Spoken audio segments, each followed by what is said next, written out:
মা তুমি আপনারা এখানে কি ওনাদেরকে চিনিস নাকি? খুব ভালো করে চেনে। আমি স্পিচলেস বাবা। আপনাদের যদি কোনো আপত্তি না থাকে আমরা একটু নিজেদের মধ্যে কথা বলতে পারি। হ্যাঁ হ্যাঁ ঠিক আছে।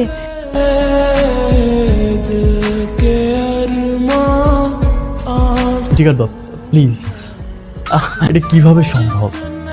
এত ঢং করছেন কেন? বুঝে আমাকে দেখে আকাশে চাপ পেয়ে গেছেন। আচ্ছা, আমাকে পাত্রপক্ষ আজকে দেখতে আসবে, তারপর আমার বিয়ে হয়ে যাবে। আপনার যদি এতই ফিলিংস থেকে থাকে আমার উপর, তাহলে তো আপনি মেয়ে দেখতে আসতেন না। আসবেন না ঠিক আছে? প্লিজ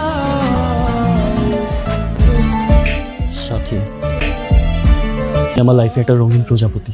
আমি তোমায় অনেক অনেক ভালোবাসি।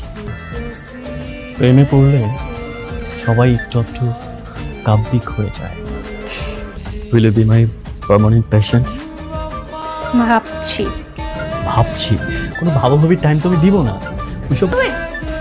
আমি পার্মানেন্ট পেশেন্ট তো হতে পারি, তবে আমার এই যে ডাক্তার সাহেব ঘুমের সময়টুকু বাদে আর পেশেন্ট দেখার সময়টুকু বাদে আমাকে যেন ভালোবাসি বলার কথা কখনো মিস না করে।